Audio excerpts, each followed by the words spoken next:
La fiebre del oro de Carolina del Norte marca un capítulo fascinante en la historia de Estados Unidos que precede a las más famosas fiebres del oro de Colorado, California y Montana.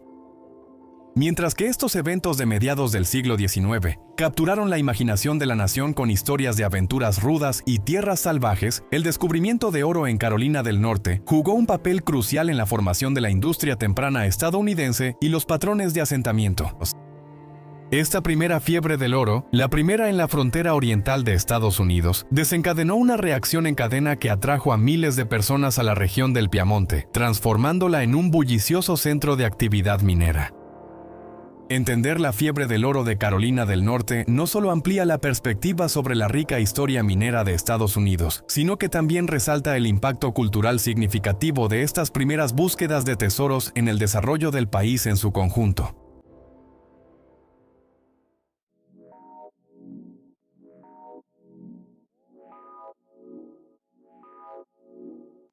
En el pasado, la minería de oro era la segunda industria más importante de Carolina del Norte, solo detrás de la agricultura. La prominencia de la industria comenzó en 1799, tras un evento significativo en la región del Piamonte Sur. John Reed, quien anteriormente había servido como soldado de infantería hessiano, encontró una pepita de oro considerable en su granja en el condado de Cabarrus. El descubrimiento transformó a Carolina del Norte en un destino atractivo para muchas personas. Todo comenzó en los últimos días del siglo XVIII, cuando Conrad Reed, de 12 años, estaba pescando en Little Meadow Creek, en la granja de su familia. Durante esta pequeña excursión de pesca, se topó con una roca pesada que pesaba 17 libras. Sin saber su valor, su familia la usó como tope de puerta durante 3 años. No fue hasta que un joyero local la identificó como una pepita de oro que se descubrió su verdadero valor. Este descubrimiento marcó el inicio de la primera fiebre del oro en América. A medida que se descubría más oro en el arroyo y sus alrededores, el padre de Conrad, John Reed, se volvió muy rico. Al darse cuenta del valor del oro en sus tierras, John formó una sociedad con Frederick Kaiser, James Love y Martin Pfeiffer. En 1803, el grupo desenterró una pepita de oro de 28 libras. Este descubrimiento rápidamente apareció en los titulares de los periódicos locales, lo que llevó a los propietarios de tierras de toda la región a buscar oro en sus propias propiedades. Como la mayoría de la tierra era de propiedad privada, la fase inicial de la fiebre del oro en Carolina fue impulsada en gran parte por agricultores que realizaban minería superficial en los lechos de los arroyos al final de cada temporada de cultivo.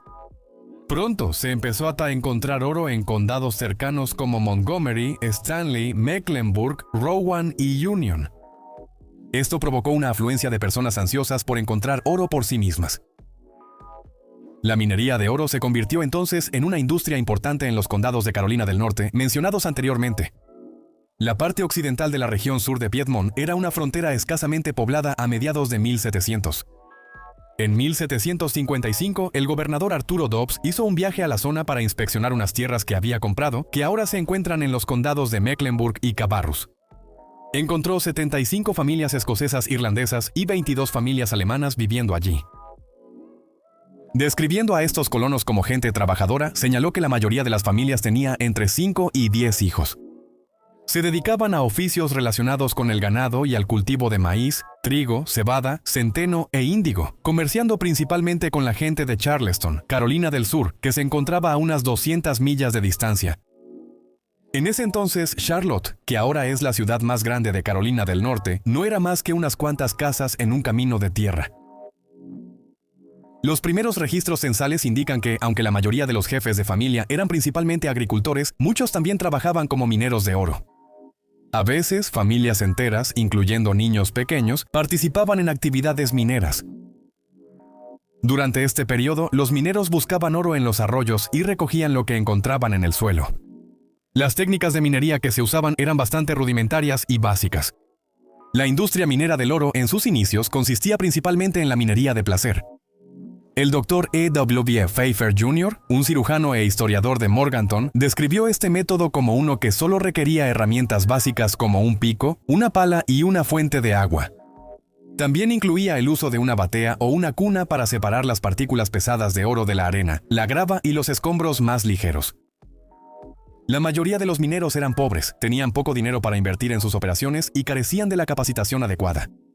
Como resultado, se estima que alrededor de 2/3 del oro se perdieron debido a estos métodos primitivos y solo una pequeña parte fue extraída con éxito. Alrededor de 1805, solo unos años después del descubrimiento de oro de Conrad Reed, los periódicos comenzaron a informar sobre las actividades mineras y la llegada de personas en busca de oro.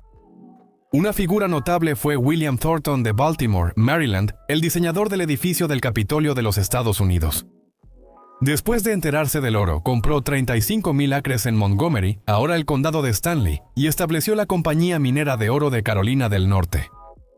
Para 1806, los inversionistas de la compañía incluían a un exgobernador de Maryland y al tesorero de los Estados Unidos. La mayoría de los que venían a Carolina del Norte para buscar oro no eran tan prominentes como Thornton y sus asociados. Los registros detallados de los primeros buscadores de oro son escasos. Inicialmente, los propietarios locales de tierras hicieron la mayor parte de la minería, y los primeros recién llegados probablemente eran de estados cercanos y similares a los habitantes que ya vivían en el oeste de Carolina del Norte. Sin embargo, otro acontecimiento importante provocó un aumento en el número y la diversidad de personas que se mudaron a los campos de oro del estado. A finales de la década de 1820, los depósitos de oro aluvial fácilmente accesibles ya se habían agotado. En 1825, Matthias Beringer inició la primera operación de minería de beta en el condado de Montgomery, excavando un pozo para alcanzar una veta de cuarzo aurífera. A medida que el oro superficial se volvió escaso, los mineros pasaron a extraer oro de estas vetas en el subsuelo. Esto comenzó con simples zanjas, pero con el tiempo evolucionó hasta la excavación de pozos y túneles profundos. Tales esfuerzos requerían inversiones financieras significativas en equipo pesado necesario para la minería a mayor profundidad. Y la complejidad de la minería subterránea, incluyendo la construcción de túneles y la ventilación, superó las capacidades de los agricultores locales, lo que llevó al surgimiento de la minería como una profesión especializada. El descubrimiento de minería de beta por parte de Beringer desencadenó una nueva fiebre en Carolina del Norte, atrayendo a personas ansiosas por buscar su fortuna. Muchas minas de beta importantes surgieron en Charlotte y sus alrededores. Y en 1828, Ho Humphrey Bissell de Charleston adquirió parte de la mina Macomb, introduciendo tecnología avanzada y trayendo mineros experimentados de Sudamérica. En una mina de Charlotte que empleaba a casi 1,000 trabajadores, se hablaban 13 idiomas diferentes, creando un verdadero crisol cultural. Entre las figuras notables estaba el conde Vicente de Ribafinoli, un aristócrata italiano y experimentado ingeniero de minas.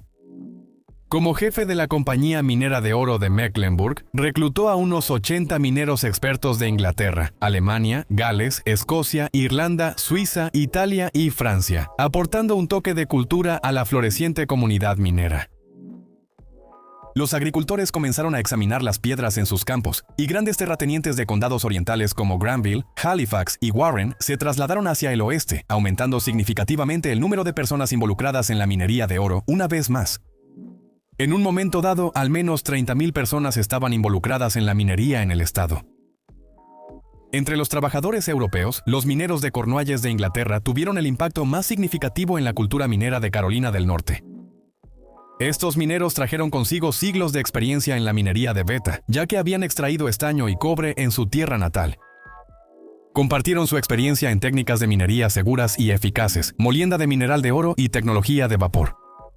El uso de máquinas de vapor, que inicialmente se introdujo en la minería de oro, eventualmente llegó a otras industrias de Carolina del Norte, incluyendo las fábricas textiles.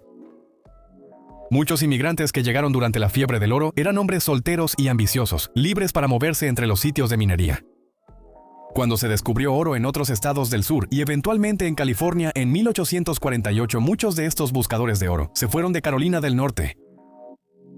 Sin embargo, los mineros de Cornualles a menudo traían a sus familias con ellos, y eran conocidos por ser, entre comillas, hábiles, supersticiosos, muy unidos entre sí y devotos metodistas. A diferencia de los buscadores de oro itinerantes, muchas familias de Cornualles se establecieron permanentemente en Carolina del Norte, particularmente en los centros de minería de beta de Charlotte y Gold Hill en el condado de Rowan. La cultura de Cornualles, distinta dentro de Gran Bretaña con su propio dialecto y costumbres, se integró rápidamente a la vida estadounidense porque también hablaban inglés.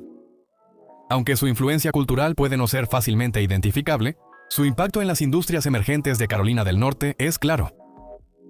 A principios del siglo XIX, Carolina del Norte fue apodada el estado de Rip Van Winkle debido a su falta de progreso.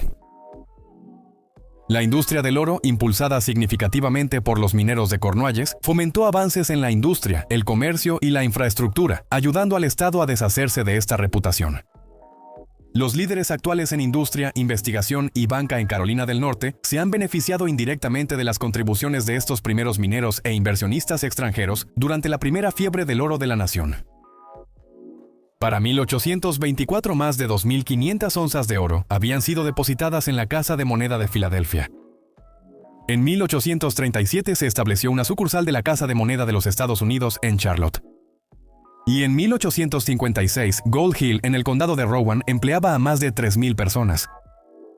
La zona contaba con un pozo de mina de 600 pies, torres y edificios, grandes montones de tierra cribada, ramales de ferrocarril y restos de estructuras que alguna vez fueron prominentes. Estos incluían un hotel de 3 pisos, varias sedes de compañías mineras, tiendas concurridas, consultorios médicos, talleres de herrería y cuero, y al menos una taberna. Gold Hill tenía 15 minas con la compañía minera Gold Hill. Solo la compañía minera estaba valuada en $1 millón en 1842, lo que hacía que el pueblo fuera uno de los más ricos de la región del Piamonte. Sin embargo, después de que se descubrió oro en California en 1848, la industria minera de oro de Carolina del Norte comenzó a decaer. Algunas minas, como la mina Union en Gold Hill, después produjeron cobre y continuaron operando hasta el siglo XX. Sin embargo, en su mayoría, la fiebre del oro se expandió hacia el oeste y permaneció en la frontera. Es decir, excepto por otro periodo de fiebre del oro en la costa atlántica, donde un periodo de 20 años de minería de oro precedió la fiebre del oro del viejo oeste en las montañas del norte de Georgia, en el estado del Durazno. Mantente atento para nuestra próxima entrega de Fiebres del Oro en Estados Unidos, donde te llevaremos a través de la rica historia de la fiebre del oro en Georgia.